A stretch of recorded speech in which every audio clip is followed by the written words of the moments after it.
오늘 주신 말씀은 열왕기상 2장 할 차례입니다. 열왕기상 2장의 1절로 우리 4절까지만 우리 함께 합독해 보시겠습니다. 자, 화면 보시고 시작. 다윗이 죽을 날이 임박하매 그의 아들 솔로몬에게 명령하여 이르되 내가 이제 세상 모든 사람이 가는 길로 가게 되었노니 너는 힘써 대장부가 되고 네 하나님 야의 명령을 지켜 그 길로 행하여 그 법률과 계명과 율례와 증거를 모세 율법에 기록된 대로 지키라. 그리하면 내가 무엇을 하든지 어디로 가든지 형통할지라. 야훼께서 내 일에 대하여 말씀하시기를 만일 내 자손들이 그들의 길을 삼가 마음을 다하고 성품을 다하여 진실이 내 앞에서 행하면 이스라엘 왕위에 오를 사람이 내게서 끊어지지 아니하리라 하신 말씀을 확실히 이루게 하시리라. 열왕기상 2장은 이제 다윗이 이제 늙어서 가게 됐어요. 마지막 유언에 대한 말씀을 우리 들어보고 우리는 지금 어떻게 살고 있는가 한번 점검해 보시기 바랍니다. 그림 하나 그려볼게요.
다윗이 이렇게 초록 목동이 돼서 양치기였는데 배운 것도 없고, 근데 그 다윗이 하나 기가 막힌 것은 서자 출신인데도 불구하고 가장 중요한 것은 하나님의 말씀을 노래로 이렇게 했다.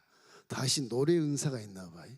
악기도 잘 다루고 그 양치기 하면서 율법을 말씀을 보면서 자꾸 이렇게 노래를 하는 그런 것이 굉장히 좋은 그 색상으로 보이잖아요.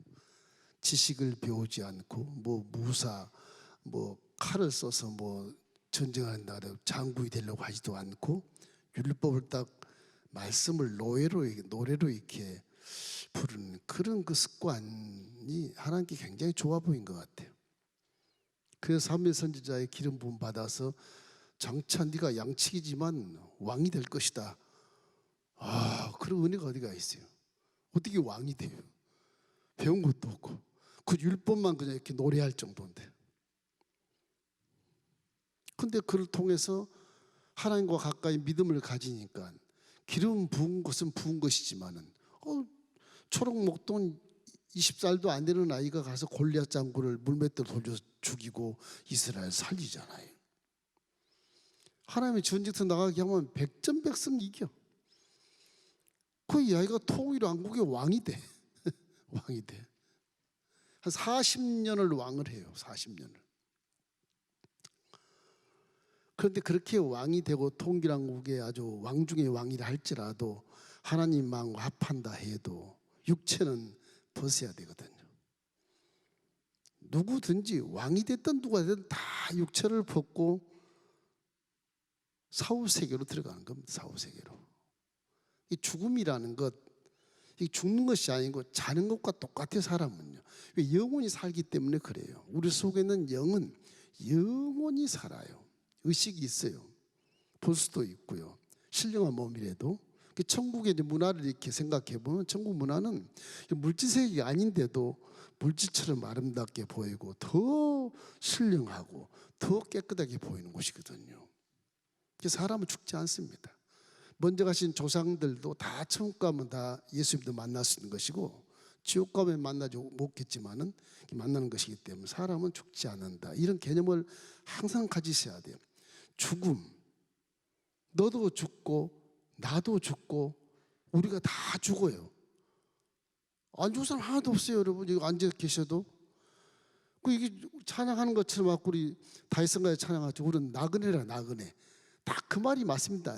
이 세상 살면서 물질 세계에서 물질로 살면서 부딪히면서 살다가 그냥 가는 거예요. 나그네 나그네. 사람이 너도 죽고 나도 죽고 다 죽는다 그러면 욕심이 없어요.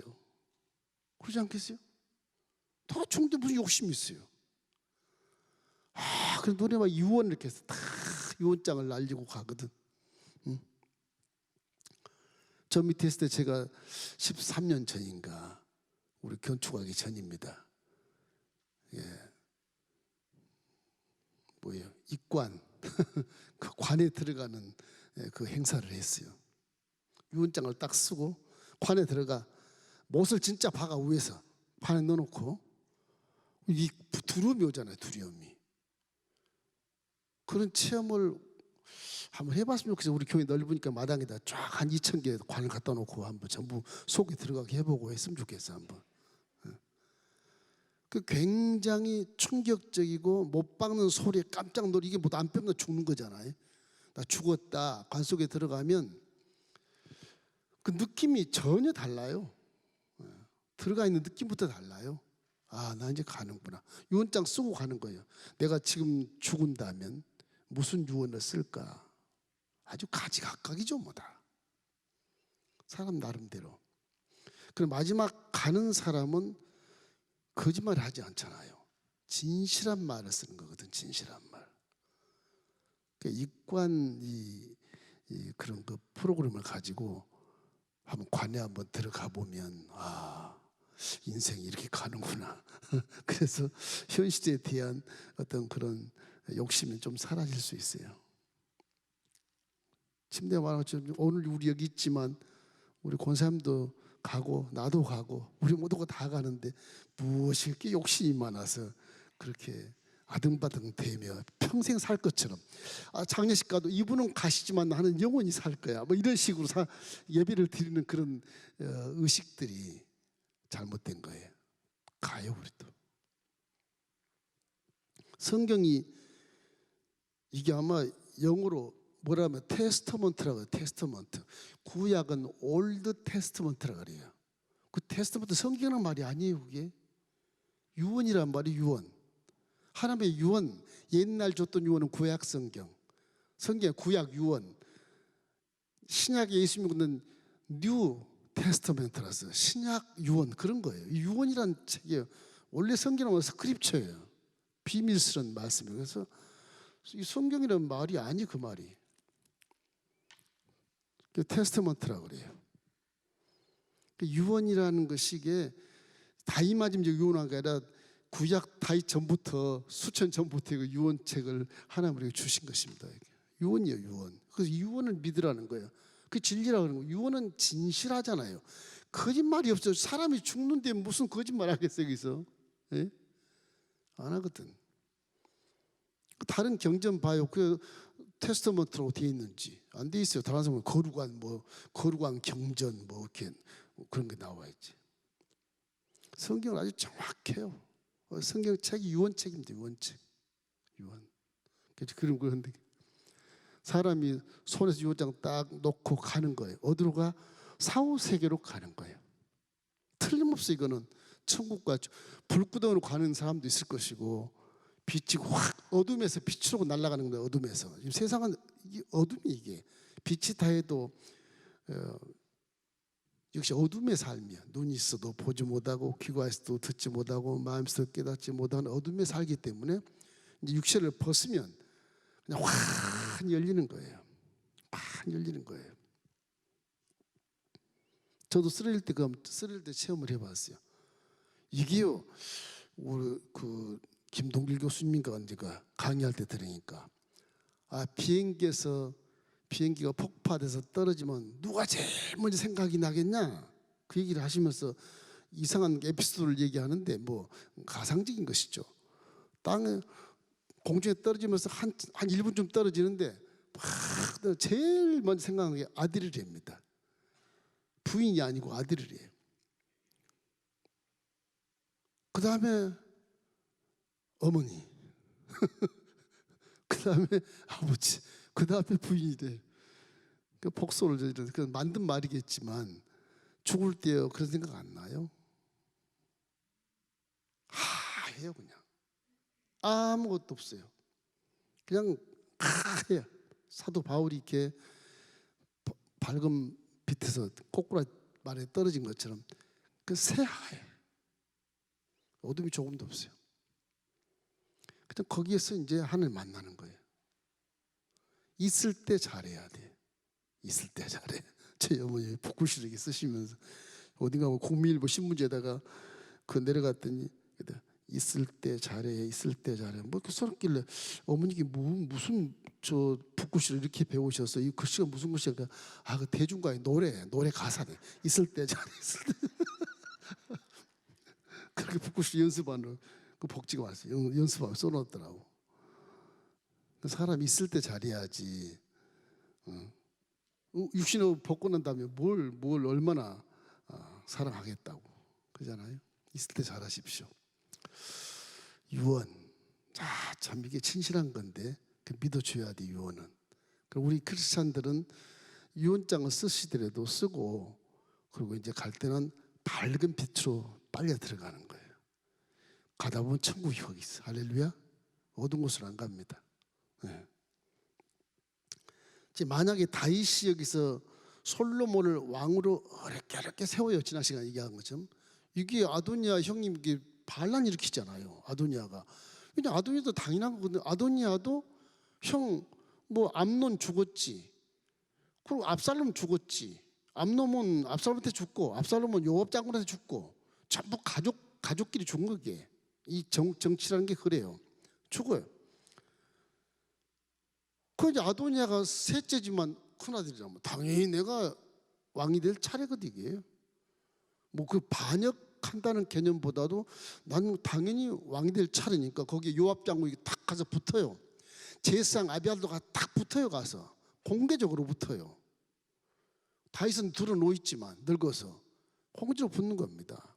그 나단 선지자가 그걸 알고 눈치채고 이거 하나님이 옛날에 다윗 왕에게 말씀하시기를 솔로몬이 내 일을 이을 것이다 그렇게 말씀했는데 어떻게 아도니아가 저렇게 반역을 하지? 이 반역이란 말은 나단에서 나온 말이 그 아도니아는 형이기 때문에 당연히 왕이 될 사람으로 생각했고 그래서 다윗 밑에 요압 장군이 탁 거기 가서 편에 섰고 제사장 기름 부음 받으라고 가서 편에 섰고 공개적으로 가서 섰어요. 그게.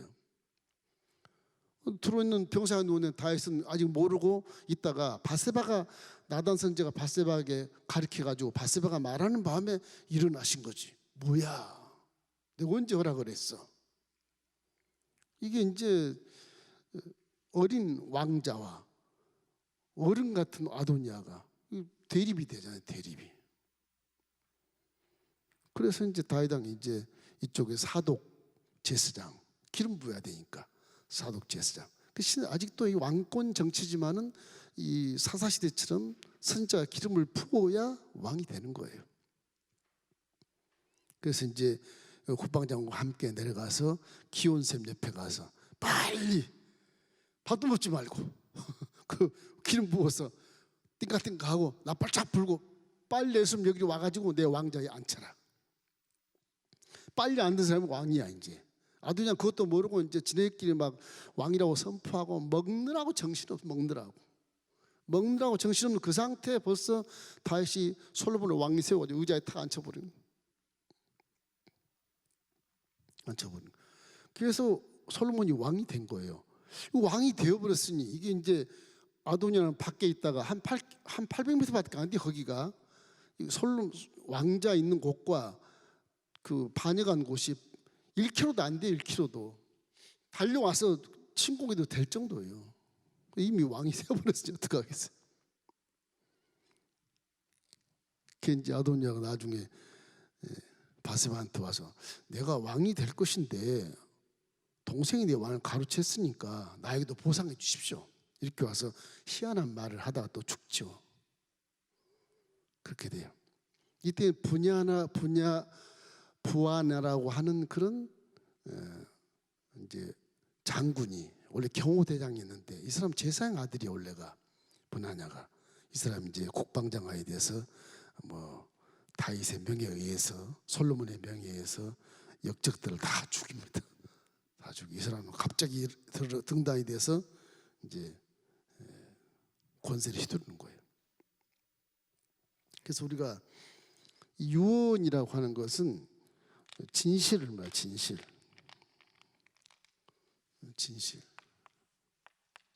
죽은 자가 뭐 거짓말 하겠습니까? 진실을 말해요. 이거 진실이니까 유언장이라는 게 되게 중요하잖아요. 진실. 유언장 잘 쓰셔야 돼요.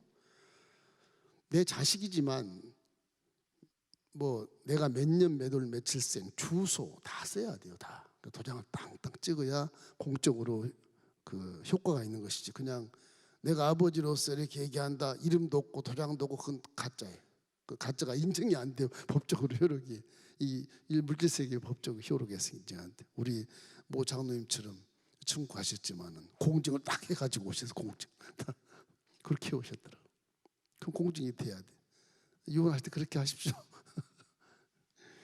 근데 이게 이제 다윗의 유언장을 보면 우리가 깨달을 게 참 많습니다. 사람은 다 죽잖아요. 히브리서 9장 27절 말씀에 이런 말씀이 있어요. 한 번 죽는 것은 사람에게 정해진 것이야. 그 후에는 심판이 반드시 있어요. 누구나 다 가요. 너도 죽고 나도 죽고 다 죽어. 그것만 생각해도 욕심이 사라져. 그래도 그것만 생각해도 사람이 내가 산다고 이렇게 욕심이 생기는 거거든. 이게 그걸 죽음을 자각하면 피할 수 없는 이별이 딱 온다고 생각하면 그렇게 욕심 안 부리고 사람이 원수도 안 만들 거고 그 영원히 살 것 같은 거 원수가 되는 거고 사기를 치고 상대를 막 거꾸로 때리고 그러는 거예요. 이 정치판처럼 다 죽어요. 다 죽어.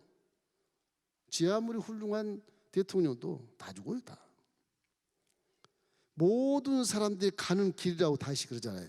내가 모든 사람으로 가는 길을 2장 1절로 2절의 말씀 우리 함께 읽어봅시다. 다윗이 죽을 날이 임박함에 그의 아들 솔로몬에게 명령하여 이르되 내가 이제 세상 모든 사람이 가는 길로 가게 되었노니 너는 힘써 대장부가 되고.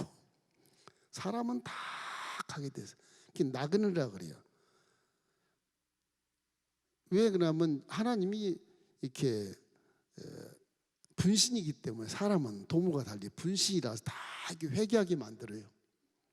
회개를 만들 때 믿는 자는 천국 품 안에 안기고 안 믿는 자는 불신적으로 떨어요. 불신자도 영원히 지옥에서도 영원히 불탄 곳에서 어렵게 살게 됩니다. 살아요. 사람은 그렇게 돼 있어요.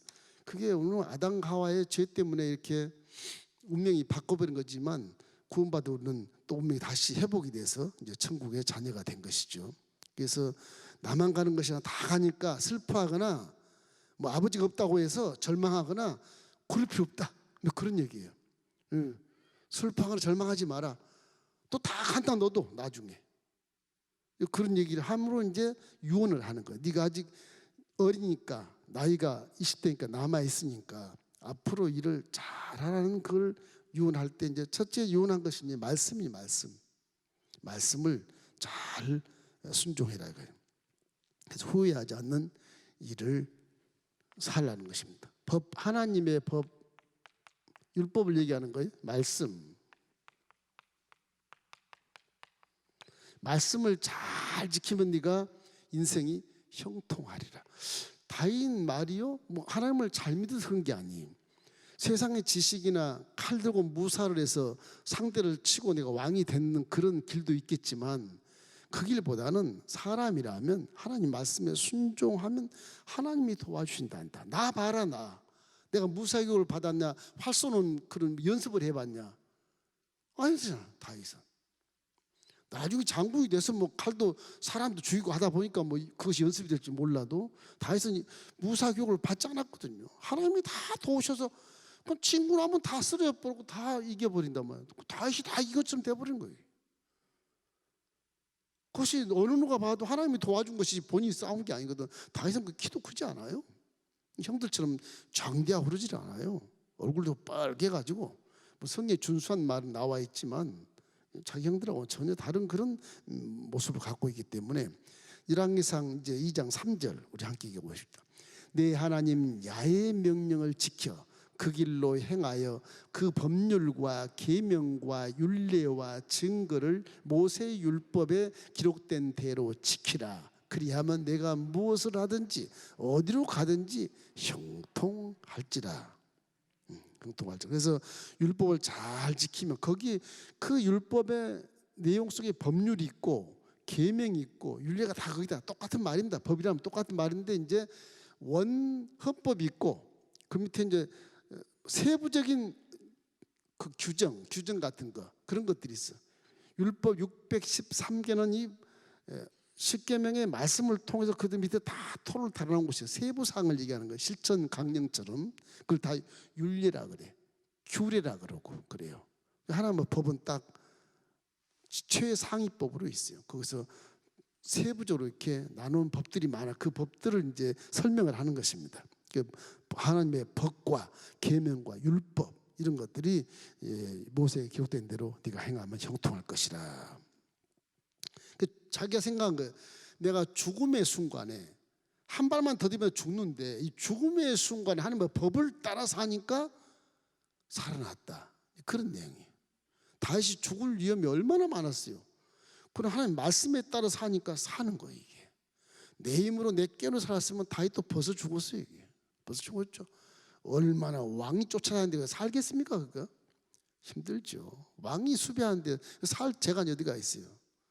왕의 부하가 몇만 몇십만인데 살 재간이 없어요. 그래서 말씀으로 유산을 물려주라는 거야. 말씀 이게 이제 가장 중요한 거예요. 하나님 법의 유산 이게 유산이 가장 중요해요. 유산. 여러분 이제 성경 필사를 해서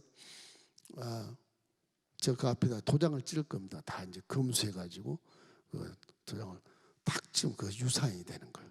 성경을 필사를 이렇게 그걸 5권을 이렇게 써서 쫙 나중에 이제 케이스를 만들 겁니다. 그래서 딱 집어넣으면 그 후손들이 그걸 태울 수가 없어요. 성경 말씀이라서. 특별히 엄마 아빠가 써놓은 거였기 때문에 그 유산이지 그게 대단한 유산이 되면 되게 알고 보니 엄청난 일을 여러분이 하는 거예요. 일생에 가장 중요한 유산을 지금 만들고 계시는 거예요. 믿습니까? 신약 안 하신 분들은 내년부터라도 이제 구약에 들어가서 또 하세요. 신약까지 같이 사가지고 쓰세요. 그거 하나라도 남겨놓고 가야지. 그거 하나라도. 뭘 남기시려고? 물질 돈 많이 벌어서 돈 남기면 다 사람 없어져 버려요. 그건 순간 없어져 버려요. 이 말씀을 남기시기를 주의 이름으로 축원합니다. 그래서 말씀의 순종으로 이렇게 살았더니 내가 이렇게 통일한 걸 이뤘느니라. 그러니까 말씀의 순종만 하면 하나님이 도와주신다. 너 어린 아이가 위대한 장군을 밑에 어떻게 왕노릇 하려고 그러냐. 하여튼 무조건 너는 말씀에 순종해라. 그러면 산다. 아버지가 체험한 것이니까 그걸 진실성 있게 말해주는 것입니다. 그러면 후회하지 않는 인생을 살 수가 있고 다른 사람에게 유익을 주면 좋지 원수 안 생긴다. 유익한다. 그러니까 2가지를 얘기하는 거예요. 후회 없는 삶을 살아라. 남을 유익을 끼치고 살아라. 하나님 원하시는 게 그거예요. 후회 없는 사람됨의 삶을 살고 내가 혼자 사는 것이 아니라 이웃과 더불어 살아가는 것을 하나님은 말씀하기 위해서 이 법을 만든 거예요. 이 유언장, 테스터먼트 이 유언장을 이렇게 구약 옛날 거하고 지금 거하고 만든 거거든요. 이게 하나님이 그렇게 소리를 내서 한 거라. 성경이 충만한 자 기록해 놓은 것 뿐이에요. 이거는 하나님 말씀을. 그래서 유언이라고 그러는 것입니다. 유언. 그 연예인 신동엽 씨라는 분이 있어요. 난 그 저분 잘 모르지만 교회 다닌다 그러더라고요. 왜 교회 다닙니까? 어머니가 자꾸 야 교회를 다니려면 좀 진실하게 좀 다니라 그러잖아요.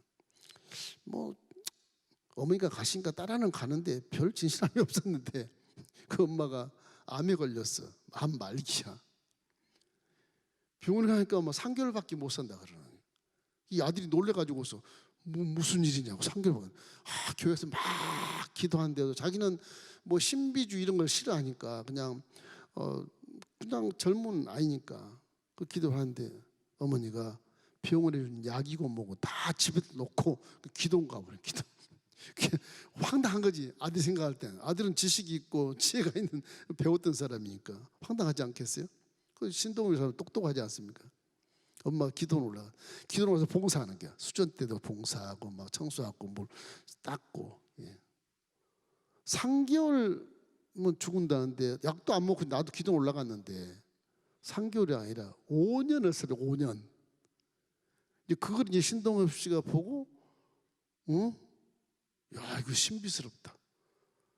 그래서 신앙에 몰입해서 신앙이 좋답니다. 그 사람. 그 사람 이렇게 기독교는 체험을 안 하면 육체가 말을 안 들어요. 여기 아주 고약해요. 육신이 이게 한번 충격을 화살을 딱 받아 어이구 뜨거라 그러고 그때서 이제 육체가 좀 순종하려고 그러지 체험이 없으면 순종이 안 돼요. 거룩하게 왔다 갔다 하면 아무 의미 없어요. 환경이 딱 바뀔 때는 하나님 버려요.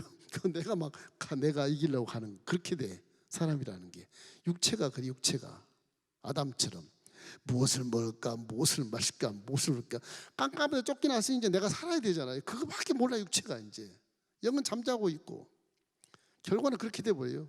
신앙하고 문제가 딱 있으면 돈이 있으면 돈 쪽으로는 가버려요. 신앙 버리고 딱 그렇게 돼 버려요. 그래서 망하는 거예요. 그래서 말씀을 대해 순종한다고 하는 것은 물론 내 머리에서 말씀을 알지만 이 말씀이 내 가슴으로 내려와서 감동을 할 때 육체가 감동을 하면 육체가 말씀을 들어요. 육체가 감동을 안 하니까 말씀을 안 듣는 거예요. 머리에서 왔다 갔다 하는 거예요. 성령이 충만하면 내 온몸이 부들부들 떨리고 불같고 그런 체험을 하면 몸이 이게 훈련 받아가지고 체험이 되잖아요. 몸이 충격을 받아요. 그럼 말씀 그러면 순종하자. 가는 거예요. 이게 순종 아무나 되는 게 아니에요. 그게 엄청난 훈련을 받아가면서 이것이 습관이 돼 순종이 되지. 지금 계산은 빠른 건데 손해본 길로 왜 가요? 왜 가요? 손해본 길로. 근데 이 손해본 길이 이기는 길인데 모르는 거예요. 진짜 체험하는 사람은 자꾸 돈 쪽으로 가고 계산 쪽으로 가는 거야. 신앙생활이 그렇게 많이 해도 성장이 안 되는 거예요. 우리 교회도 그런 분이 한 몇 대요. 직분을 줬는데도 직분의 값을 못해. 다 성도들이 우러러보는 그런 직분을 갖고 있는데도 그 값을 못해. 신앙이 자라지 않으니까. 큰 세상 마인드를 가지고 교회는 이렇게 해야 된다 저렇게 해야 된다 막 하는데 맞는 말 같지만 그게 그 세상 마인드에서 나온 말이에요. 지가 한번 성령 충격 딱 받아보면 그런 말을 할 수가 없습니다. 진짜 안 나와요. 하나님이 두려워서도 안 나와 그런 말이. 와 세상은 해석하기 이렇게 하더라. 교회는 왜 이렇게 하냐. 이게 안 맞는 거거든. 교회는 전혀 안 맞는 거죠. 그게 잘난 척 하느라고 개뿔이나 직분을 받지 말든지. 기도를 제가 기도를 많이 합니다. 잘 될 수 있도록. 그런데 마지막으로는 하나님에 대한 영광을 돌려야 돼. 하나님의 영광을 돌려야 되는 것이 유언에 굉장히 중요한 겁니다. 이걸 자꾸 빼먹거든. 이걸 자꾸 빼먹어요. 아들한테 진실을 말하고 법을 잘 지키면 형통한다. 그래놓고 해서 끝나. 내일 당장 내가 다시 죽어서 지금 하나님 만날 건데 요걸 딱 빼놔. 근데 다윗은 이거를 빼지 않고 하나님께 영광을 돌려요. 성전 건축에 재료를 다 준비를 해서 아들한테 줘요. 하나님의 성전을 건축하는 것에 대한 재료를 다 준비해서 아들한테 넘겨주고 가요. 내일 내가 이제 하나님 만나러 가. 너 뭐하고 왔냐? 내가 너를 왕을 시켰는데 유언장 이렇게 다 써서 아들에게 하나님 말씀 순종하라고 그러고 왔습니다. 나한테는 내가 널 일생을 도와주는 나한테는 뭘 했냐. 여러분 유언할 때 성심성의껏 내일 하나님 만나러 가는데 그 가장 중요하지 나한테는. 그죠? 아들이 중요한 게 아니야. 지금 다윗은 하나님이 중요한 거예요. 유언은 그렇게 써야 돼. 하나님이 중요해. 더 하나님께 무엇을 세상에서 하나님 영광에서 드리고 내가 올라왔는가를 생각을 해봐야 돼. 그 선물 중에 성전은 대단한 거죠. 하나님의 몸된 성전을 세상에 이렇게 세우고 왔다는 것은 대단한 겁니다. 그거는 대단한 거예요.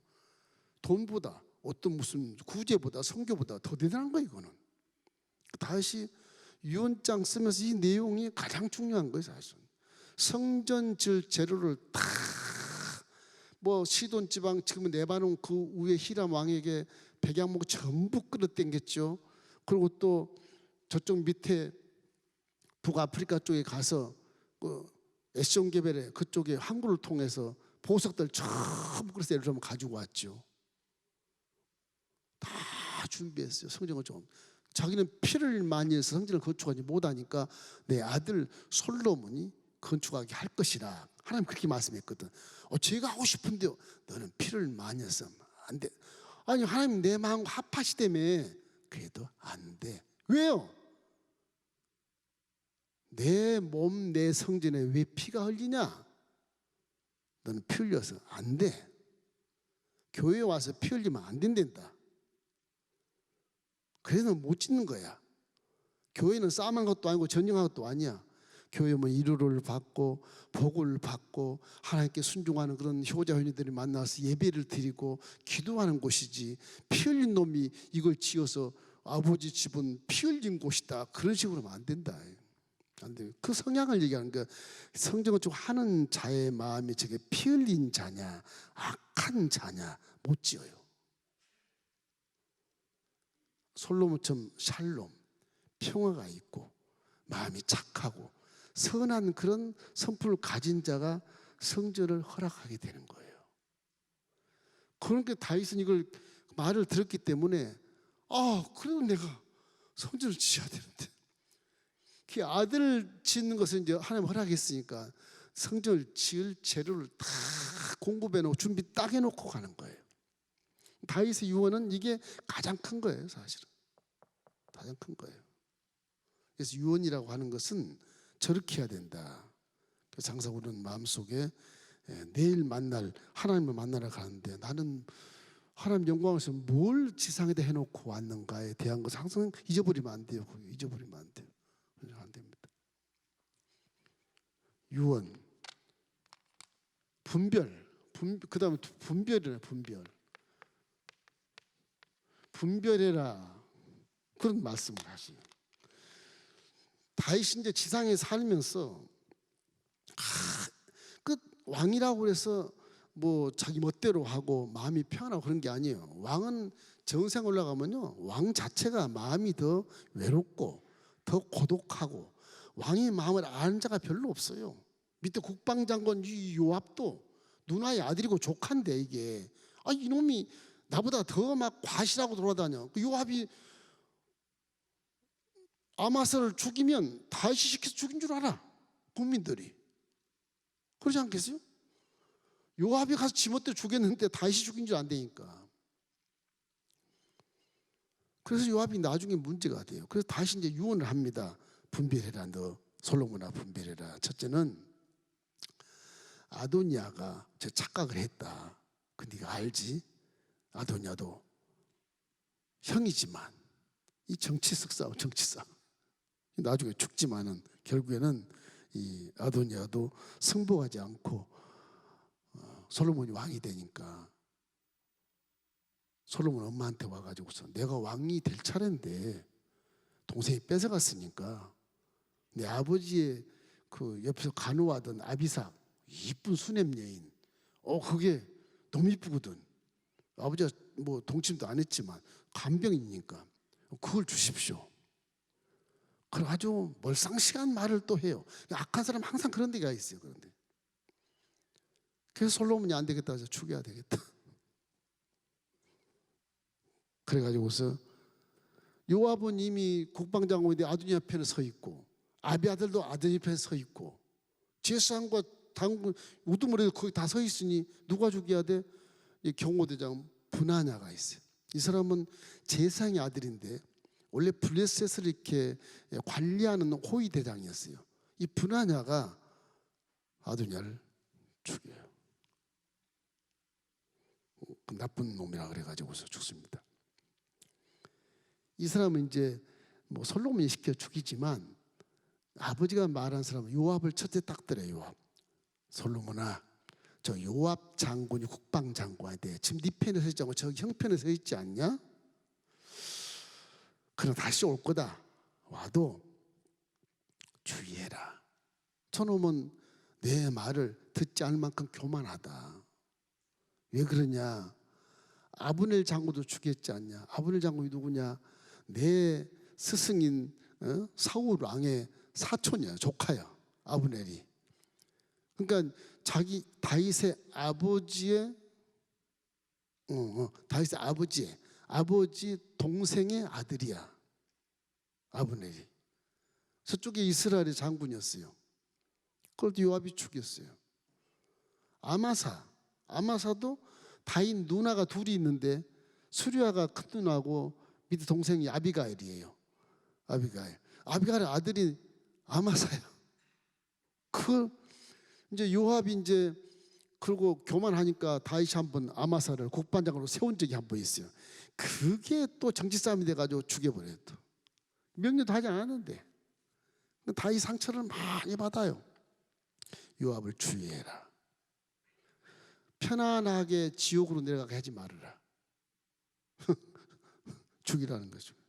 그렇게 이제 누나의 아들 요압을, 너가 오는 고종사촌이지만 고모의 아들이지만은 나한테 40년 동안 충성한 국방장관일지라도 위험하다. 이 사람은 참 위험하다.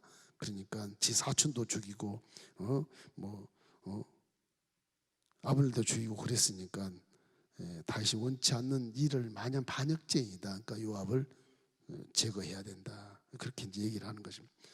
요압을 보면 이기적인 삶을 살거든. 이기적인 삶으로 나만 잘 되기를 원하거든. 다윗을 딱 튀어놓고 다윗 권세를 가지고 다윗 모르게 일을 막 저질러. 이 사람이 싸움은 잘해요. 전쟁 나가면 백전백승이야 요압이. 그렇게 싸움을 잘해요. 근데 너무 교만해서 왕도 모르는 사이에 지가 일을 다 저지르나. 지 안위를 위해서 그렇게 살아가는 사람이 요압. 요압은 군대 장관으로 충성하면서도 어떻게 보면 이 밭에 있잖아요. 밭에 큰 바위가 있잖아요. 밭에 딱 그런 것 같아. 뭐 자기 멋대로 사는 사람들 밭에 밭이 이렇게 있으면 큰 바위가 떡 하나 있어. 이 바위 때문에 밭갈이를 못 하는 거예요. 바위 때문에. 여기 이걸 뽑아버리면 좋겠는데 이게 요압이야. 요압.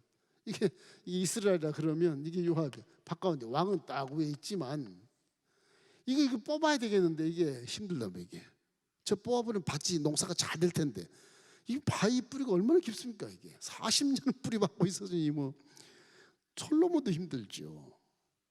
솔로몬도 힘들죠. 그 요압이 이렇게 경계를 할 수 있도록 해서 나무뿌리가 너무 깊으니까 힘들 것이다. 지지하는 사람도 많아. 요압이 왕권을 가지고 휘두를 만큼 지지하는 뭐 이런 이 국방장관 이거를 감히 어떻게 죽이기 힘들어요. 나중에 분야를 통해서 죽여버리지만 이게 솔로몬에게도 이 요압이 장애가 될 수 알기 때문에 여기 5절 6절에 보면 이런 말씀이 있어요. 열왕기상 2장 5절 6절. 스루야의 아들 요압이 내게 행한 일 곧 이스라엘 군대의 두 사령관 네르 아들 아브넬과 에데르 아들 아마사에게 행한 일을 내가 알거니와 그가 그들을 죽여 태평성대 전쟁의 피를 흘리고 전쟁의 피를 자기의 허리에 띤 띠와 발에 신은 신에 묻혔으니 내 지혜대로 행하여 그의 백발이 평안히 수월에 내려가지 못하게 해라. 저 나쁜 놈이다. 나쁜 놈이다. 굉장히 무사의 그런 장군이기 때문에 잘못 다스렸던 오히려 반역할 수 있으니까 잘 지혜롭게, 네가 지혜로우니까 잘 다스려야 된다. 이래서 그 요압이 참 문제였었어요. 백성들도 또 요압이 한가 저 다윗 왕이 한 줄 알고 그냥 다 묵인해 버리니까 다윗도 가만히 있는 거예요. 다윗이 늙어서 이제 이 솔로몬 클 때까지 다윗이 견뎌야 되거든요. 솔로몬 클 때까지. 하나님 명이 있으니까 저 솔로몬이 너무 적으면 안 돼, 어리면 안 되는데 클 때까지 어떻게 하든지 살려고 발버둥치다 죽을 때가 된 거거든요. 70이 넘어 죽을 때가 된 거거든요.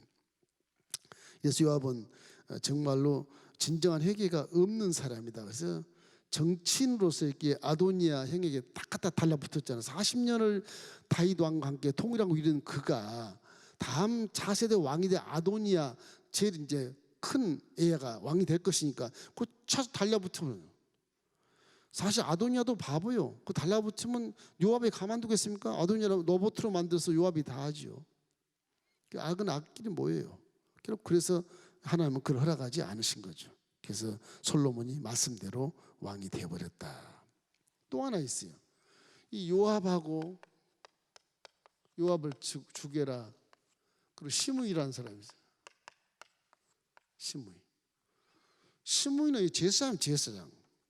이 시므이는 베냐민 사람인데 사울 쪽에 있었던 사람이, 이 사람이 시므이가 사울 쪽에서 압살롬한테 이제 아들한테 반역을 당해가지고 다윗 왕이 왕관도 뺏기고 왕포도 다 뺏기고 맨발 벗고 막 이제 한 400명 내지 600명과 함께 피난을 갑니다. 요단강 건너서 망명을 막 하는데 시므이가 막 저주를 해요. 저주를 해. 그 다윗 밑에 있는 신하들이 왕이여, 저 올라가서 죽여버릴까요? 관둬라. 다윗 마음으로 관둬라. 하나님이 저놈을 통해서 나에게 지금 하신 말씀이니라. 안 죽여요. 시므이를. 그 시므이가 사울 편인 사람. 옛날에 무슨 요즘 얘기하면 주사파라 그러나요? 옛날에 우리 어릴 때 이렇게 데모했던 주사파들이 있어. 막 민주정치에서 주사파. 지금도 그 사람 만나면 이래. 이승만 시절에, 박정희 시절에 시대가 지금 몇십 년 지나갔는데 지금도 그 얘기를 해. 지금 현실과 전혀 다른데 딱 이 시므이가 그런 사람이야. 내가 사울왕 시대에 저 다윗은 아주 목동이었어. 막 이런 식으로 깔아뭉개는 거야. 다윗은 지금 왕에서 지금 좌천돼 가지고 아들 때문에 아들을 살리기 위해서 도망해 주는 것인데 진짜 힘이 없어 도망간 것처럼 그렇게 보면서 막 다윗을 저주하는 거야, 시므이가. 그러니까 다윗 부하들이 가면서 슬프기도 슬픈데 저 자식이 우리를 모르고 저런다. 그러니까 죽여버릴까요? 하지 마라. 다윗이 결국은 하나님이 저놈을 통해서 나에게 욕을 시키는 건다. 저놈을 통해서 나에게 욕을 하니까 내가 욕을 들어야 돼. 가지 마라. 다윗 마음이 얼마나 이 하나님 마음이 합해요. 저놈이 날 욕한댄다.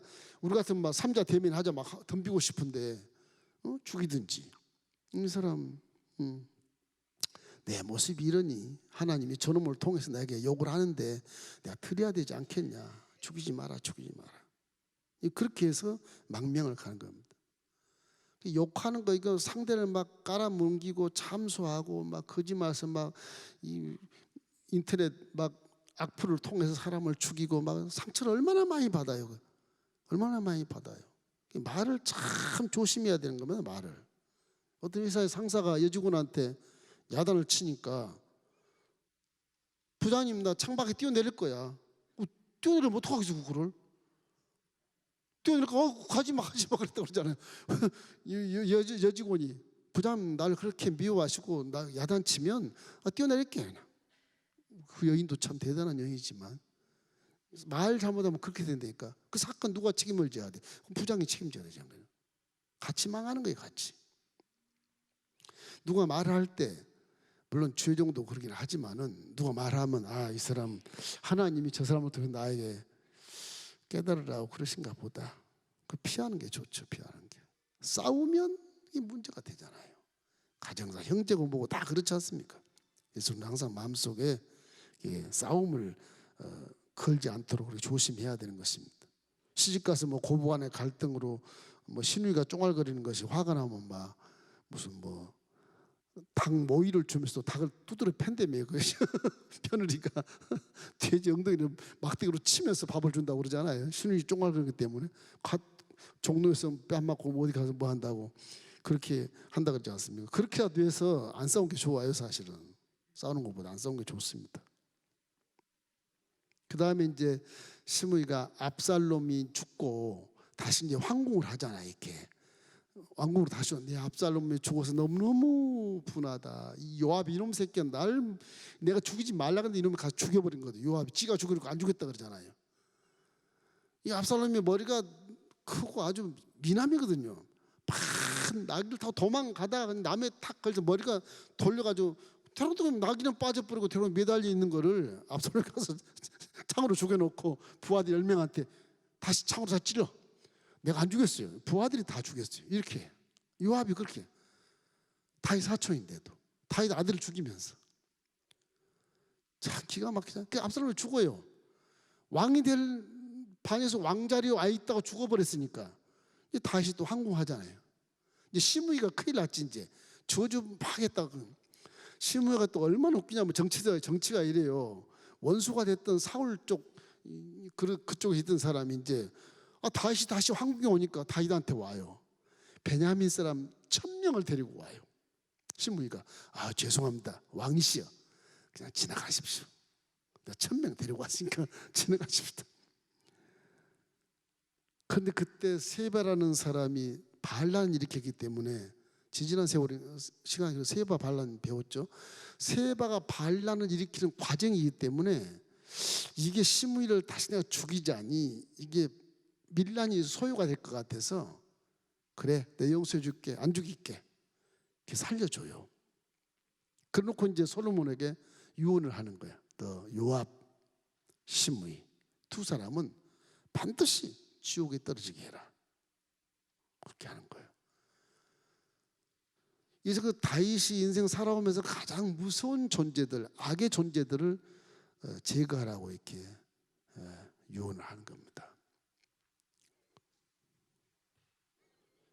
참 그 사람이란 게 자식이 뭔지 그런 얘기를 하는 솔로몬 다윗도 마음이 좀 안타깝겠지만 이 둘은 전혀 뭐 회개를 하지 않는 사람이기 때문에 이 두 바위 같은 이가 네가 한번 지혜를 가지고 포크레인을 확 파가지고 던져버려라.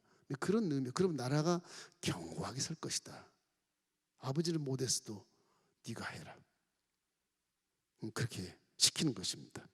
나중에 이게 수군되고 파당이 만들어지면 솔로몬 네가 죽으니까 너는 할 수 없고 제거를 해야 되고 저 사람 살면 너는 왕무원 못한다. 그런 얘기인가.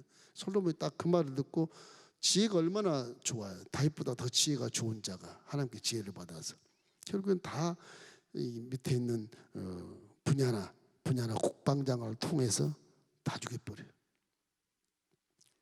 열왕기상 2장 8절 9절 우리 한번 읽어보십시다.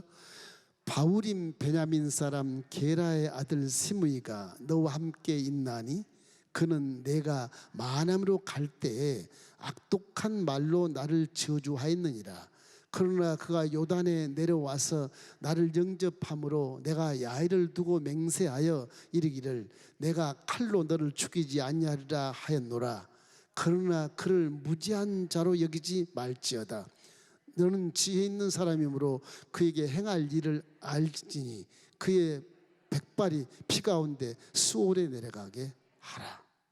이제 솔로몬의 지혜를 가지고 네가 저거 제거 안 하면 넌 왕노를 못한다. 엄청난 그런 대적을 얘기하는 것입니다. 그래서 결국 시므이가 이제 저쪽에 요압과 아도니아 편에 섰고 아비아달 제사장도 아도니아에 섰으니까 이거 어떻게 할 법 없으면 분하냐라는 게 경호대장을 세워가지고 이제 국방장관을 만들고 제사장 사독을 만들어서 이제 나라를 이끌어가는 거예요. 이 분하냐가 다 죽여요. 분하냐가 굉장한 그 공신이 돼요. 나중에 경호대장이던 사람이 굉장한 공신이 돼요. 이 세 번째는 이제 은혜를 갚아야 돼요. 은혜 분별. 은혜를 갚아야 된다. 은혜. 이게 두 번째면 세 번째. 그렇죠. 이제 첫 번째 유언이고. 은혜를 갚아라. 사람이 살면서 은혜를 입었으면 반드시 갚아야 된다. 그렇게 얘기해요. 그 이제 아까 이제 시므이가 요단강 건너서 다윗이랑 한 400~600명이 이렇게 건너가 망명 갔을 때 그 요단강 건너면 길랏 그 지역이잖아요. 아까 마나임 나온 마나임 마하나님이 그 분이엘 그 강 그쪽에 야복장 그 사이인데 그쪽에 갔을 때 이 바실레라는 사람이 부자예요. 바실레. 근데 이분이 사울에게 도망갔던 옛날에 다윗에게 많은 공개를 일으켜요. 부자라. 너무 다시 감동을 받은 거예요. 내 휘하에 한 600만 먹을 걸 다 주고 부자니까 전부 공개하면서 기쁘게 공개하는 거예요. 그 다윗 왕이 그래 바실레야 너무너무 고맙다. 이제 내가 황궁을 하니 함께 예루살렘으로 가자. 왕이시여 괜찮습니다. 안 가도 됩니다. 내가 뭐 거기 가려고 안 돈 것이 아니고 하나님 주신 복으로 내가 하나님 주신 복으로 돕는 건데요. 무슨 거기에 공로가 있겠습니까? 그럼 내가 내게 뭐 해주랴? 제 아들이 그쪽에 있습니다. 아들을 도와주시면 좋겠습니다. 그래서 아들을 예루살렘 데리고 와서 꼭 무비오색처럼 내 상에서 함께 밥 먹는 자처럼 그렇게 도와줘요. 좀 솔로몬이 말하면 나처럼 이렇게 은혜를 받은 걸 절대 잊지 말라. 은혜를 항상 갚아야 된다. 그래서 바실레 은혜가 앞으로 말하는 것입니다. 그래서 다윗의 가슴 속에 특별히 기억되는 사람이 바실레. 열왕기상 7절 우리 함께 읽어볼까요? 마땅히 길앗 바슬레의 아들들에게 은총을 베풀어 그들이 내 상에서 먹는 자 중에 참여하게 하라. 내가 내 형 압살롬은 낫을 피하여 도망할 때 그들이 내게 나왔느니라. 그때 도와준 거예요. 그 바실레 그 가문이 얼마나 감사한지 자기 혼자만이 아니면 한 600만을 같이 먹여 살렸으니 얼마나 귀해요. 그 군비를 다 재정을 감당했으니 얼마나 부자였으면 그런지 모르겠어요. 부자들이 그렇게 하지 않거든요. 나발 보세요. 나발은 돈 많아도 양들 다 지켜준 다윗에게 막 덤비고 처음 사울왕에 도망간 자식이 나한테 양고기를 달라 그래? 말도 안 돼. 그렇게 하다가 나중에 죽잖아요. 그거. 그런 자도 있잖아요. 이 자본주의의 그 아주 맹점이 그겁니다. 자본주의 맹점. 이 나발 같은 자 때문에 자본주의가 망하는 거예요. 이 나발은 다윗이 사울을 피해 도망 다닐 때 그 지역을 가서 나발의 목장을 다 지켜줬어요. 군세가 있으니까 도둑놈이 안 오고 그때는 도적이나 이런 것들이 많이 산적이 득거렸거든. 나라가 흉흉하니까. 그 다윗 그 군사들이 그 지역에 있으니까 도적이 안 오는 거예요. 그 양들이 다 한 마리도 안 잡혀가고 도적질하고 잘 살게 해줬거든 나발을. 그런데 이제 양털 깎는 축제 때 축제하니까 이왕 양 잡는 거, 이왕 소 잡고, 이왕 포도 따고 하니까 그때 부활을 시켜서 나발에게 가서 우리 군사들이 먹을 걸 좀 달라 그래라. 그리고 나발이 막 뒷짐을 딱 쥐고 니들 뭐야 거르지야? 막 이러면서 막 신란하면서 다윗을 장군을 생각하지 않고 그 사울왕에 피해 다니는 그 도망자? 그걸 내가 왜 돕냐? 그런 식으로 해버린 거예요. 그러니까 그 얘기를 와서 보고를 딱 받고 다시 즉시 일어나서 다 칼을 차라. 그냥 막 급하게 말 타고 쫓아가는 거 거기를 죽이려고. 근데 그 나발의 부인이 지혜로운 여자라. 그 부인이 아비가일인데 그 여인이 지혜로워서 그냥 그 소식을 듣고 자기가 그냥 빨리 양고기, 소고기 막 포도 따가지고 수레에 싣고 그냥 먼저 가는 거예요. 나발은 어디든지 온데간데 없고 외출 가는지 가가지고 중간에 딱 만나요. 거의 다 왔는데 먼저 나가서 영접을 해요. 다윗을. 장군이시여 이거 드시고 내 남편은 바보입니다. 바보. 그 바보를 죽여서 뭐합니까? 당신 나중에 왕이 될 것인데 내 남편 바보를 죽여놓고 왕이 되면 다윗 왕은 저 바보를 죽였다 창피하지 않겠습니까? 상대도 안 되는데 부하들 다 칼 차고 왔고 그러면 이게 창피하지 않겠습니까? 살려주십시오. 이 아비가일 이 아내가 그렇게 지혜롭게 말하니까 다시 가만히 생각해보니까 내가 하나님을 믿는 자로서 경외한 자로서 내가 이게 괜히 바보 같은 자를 찔러 죽이고 피 흘린다는 것이 좀 부끄럽구나. 그래서 그 아비가일한테 참 지혜롭다 너. 참 지혜롭다. 내가 하나님 앞에 죄를 안 짓게 해서 고맙다. 그리고 조심스러워 쫙 다시 부대로 가요. 그날 밤에 이제 이 아내가 집에 가서 나발 남편한테 오늘 당신 집에 있으면 죽었어. 왜? 다윗 장군이 칼 차고 다 가지고서 싹 쓸어버리려고 해서. 그 남편이 막 그때 부두둑 떨고 그러다가 즉사를 해. 스트레스 받으면 죽어요 사람이. 죽어버리잖아요. 어떻게 됐겠어? 아비가일이 이제 다윗의 아내가 돼버린 거예요. 황후가 돼버린 거야. 야, 이 지혜로운 여인이 황후 되려고 그랬나 싶기도 하고. 성경에 뭐 이렇게 진짜 갑자기 평민 이 바보 부인이 지혜롭게 행함으로 나중에 예루살렘 궁정에 들어가서 다윗의 아내가 됐다. 참 이 말 이게 참 중요하다 말이. 은혜를 꼭 갚아야 돼. 은혜를 안 갚으면 원수가 돼요 이게. 항상 여러분 은혜를 기억하기를 주의 이름으로 축원합니다. 특별히 십자가 대속의 은혜를 보고 와 내용이 잘 되게 하시고 범사가 잘 되게 하시고 강건하게 하시고 나 좋은 사람들을 만나게 하시고 좋은 일을 만나게 하신 하나님께 감사하기를 주의 이름으로 축원합니다. 지금은 성령 여러분과 다 계시기 때문에 일거수일투족을 다 하나님 다 알고 계셔. 지금 알고 계세요. 알고 계신다고. 은혜를 입으면 반드시 은혜를 갚는 것이 사람인 것입니다. 이래서 다윗이 은혜를 꼭 갚아라. 그걸 아주 강조로 이렇게 하는 거예요. 어떤 우리 저 나라의 그 TV 탤런트가 암 말기인데 막 진통제를 맞아가면 드라마에 출연했다고 그러대요. 그분이 한 수백억을 모았는가 봐요. 근데 이분이 얼마나 멋있는 분이냐 그러면 이래요. 유언이는 수백억 다 사회에 기증하시오. 내 관에는 성경책 하나만 딱 주십시오. 그러고 가셨대요. 누군지 모르겠나 써 있는 걸 지금 제가 읽고 지금 말씀드린 거. 성경책 하나만 가지고 가겠다.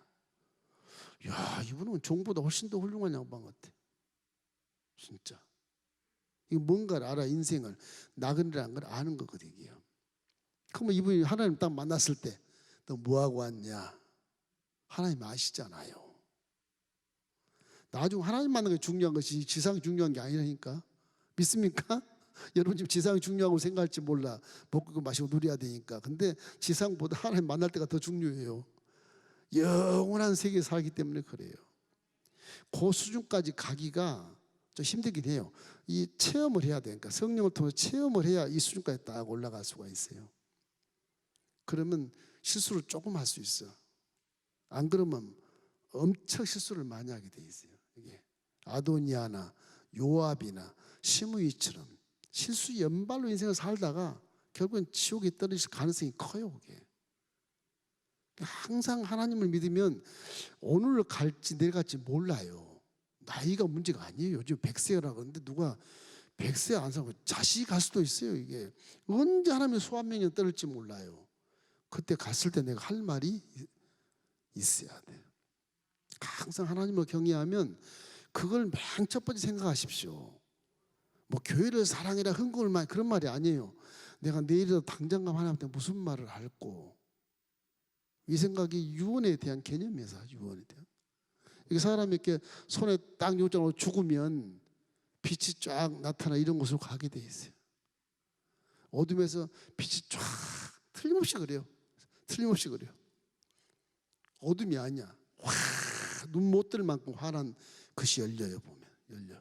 틀림없이 그렇습니다. 자, 이제 시간이 없으니까 마지막으로 반역자를 종결한 분야나 종결.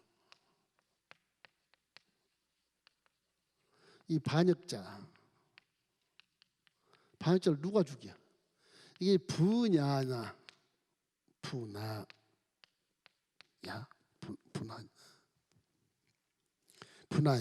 국방장관 이 사람은 원래 이렇게 역사를 뒤져보면 이제 아론의 족장 가문입니다. 이게 레지파 아론 족장 가문으로 내려오다가 여호야다라는 제사장의 아들인데 이 사람이 다윗 때는 경호대장을 했어요. 요압 한참 밑이죠.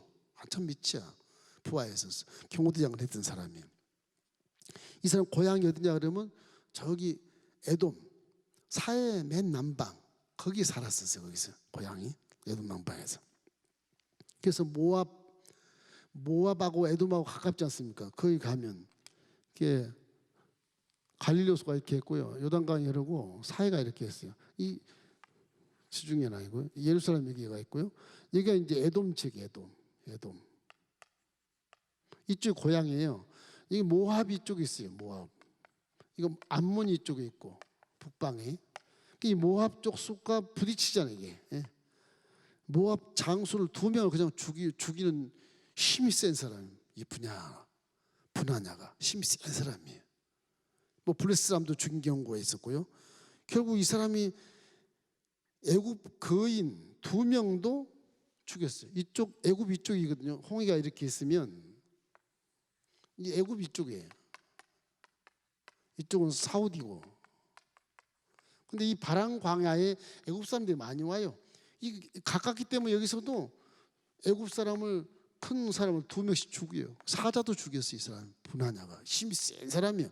요압도 무사가 아주 겸비한 사람은 굉장히 정치인이지만은 이 분야도 못지않을 만큼 경호대장인데도 불구하고 이 사람 국방장관이 솔로몬이 딱 왕이 됐을 때 국방장관 딱 세우니까 그게 이제 막 힘을 발휘해서 시므이, 요압, 아도니아 다 죽여버려요. 다 죽여. 이 사람이 전부 해결해버린 거 다. 이건 나라가 경고에 있었다 그렇게 되었습니다. 그 이제 하나가 이제 남아 있는데 그 아비아달이라 그래서 아비아달이 제사장이거든요. 제사장. 이 사람이 이제 아도니아 편에 섰잖아요. 아도니아 편에. 아도니아 왕편에 섰잖아요.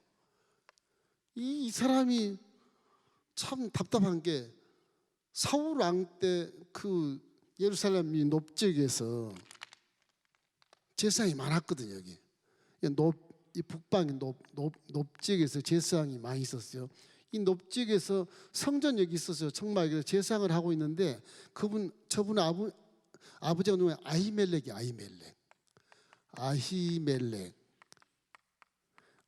제사장이에요. 제사장. 저 아들입니다. 저기 아비아달이. 근데 다윗이 여기 숨었다가 이분이 숨겨줬어요. 그 성전에 떡도 먹게 만들고 숨겨줬다가 골리앗 칼도 주고 그랬어요. 다윗이 도망갔어. 도망갔는데 사울이 쫓아가지고서 이 제사장 다 죽여버려요. 전부 죽여버리니까 여기서 제사장은 다 죽고 아비아달 혼자 남아요. 아비아달이 제 대제사장 그 에봇을 가지고 도망가요. 에봇을 가지고 다윗 있는 걸 도망가요. 다윗과 함께 도망가서 다윗이 에봇을 보고 그걸 놓고 기도를 해요. 그걸 놓고 성막은 노베 있는데 그걸 놓고 기도를 해요. 하나님 그걸 보신 거예요. 에봇을 놓고 기도하니까 하나님이 기뻐하시는 거예요. 다윗은 항상 기도할 때 에봇을 놓고 기도해요. 아비아달이 그렇게 다윗에게 한 40년 동안을 충성했거든요. 근데 요압처럼 아도니아가 큰아들이니까 그래서 싹 가는 거예요. 기가 차잖아요. 그러니까 다윗이 봤을 때 기가 찬 거예요. 저는 아버지는 안 그런데 저놈은 아들놈 왜 그러나 싶어가지고 나한테 에봇까지 가져온 놈이 저렇게 변질될 수가 있어. 이 정치파이란 게 그런 거라. 정치파 이리 붙었다 저리 붙었다. 사람이 딱 지혜를 보는. 그래 하나님 말씀을 믿고 나가던 솔로몬과 다 회복이 되잖아요. 지금 간신이 되버려. 간신이. 결국 그래서 아비아달은 살려줍니다. 이 솔로몬이. 야 니네 아버지가 우리 아버지 때 40년 동안 고생했고 니네 아버지 우리 아버지 때문에 죽었지 않냐. 사울에게 죽었다. 그래서 넌 죽일 수 없다. 내가 고향 니네 고향 거기로 가. 어디냐 여기 에돔으로 가. 여기로 가. 네 고향으로 아비아달아 여기 가서 여기 살아. 이 아비아달은 살려줘요. 그 은혜를 이제 기억하면서 살려주는 것입니다. 그러니까 아빠가 얘기한 그런 내용들처럼 이래서 겨울 솔로몬이 이 아비아달은 살려서 고향 아다노스에 이렇게 정착하게 만드는 것입니다. 이런 내용이 2장에 전체 다 제가 설명드린 거예요. 가장 중요한 것은 유언이잖아요. 너도 죽고 나도 죽고 다 죽고 지금 여기 있어도 어떡하겠어요? 마지막 영원한 세월인데 하나님 편에 딱 서 있거든. 하나님이 가장 중요하다는 것을 새기셔야 됩니다. 그래야 유언장도 제대로 쓸 수가 있어요. 여기까지 딱 가서 좋은 것 같지만 이거 빼놓으면 나중에 하나님 만나서 뭐 어떡하겠어요. 이거 빼면 안 돼요. 이거 그걸 말씀하는 게 사실은. 그래서 유산은 돈이 아니고 명예가 아니고 건강이 아니고 말씀, 신앙을 물려주셔야 됩니다. 요즘에 뭐 문중에서 뭐 싸움을 많이 하는데 재산 때문에 그래요. 왜냐하면 요즘에 이제 신세대는 문중을 몰라요.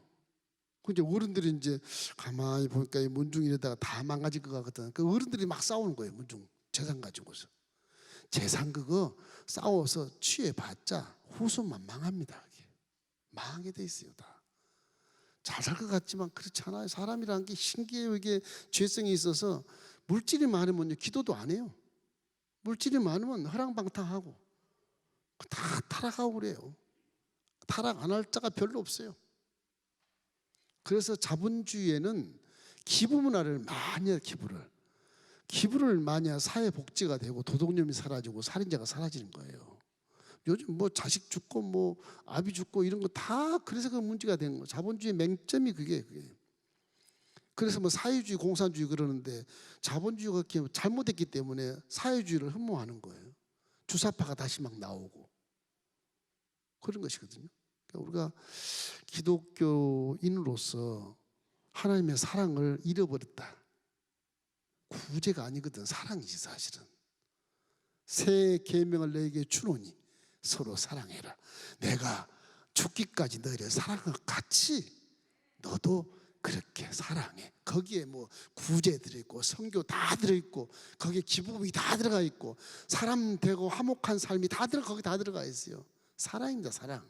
유언도 사랑으로 하는 거예요. 사랑으로. 어디까지? 하나님 사랑할 때까지. 예? 그런 거. 목숨과 정성과 다해 네 하나님을 사랑하고 내 이웃을 내 몸같이 사랑하라. 이것이 가장 크고 첫째 되는 계명이라. 그거 딱 들어맞는 겁니다. 이게.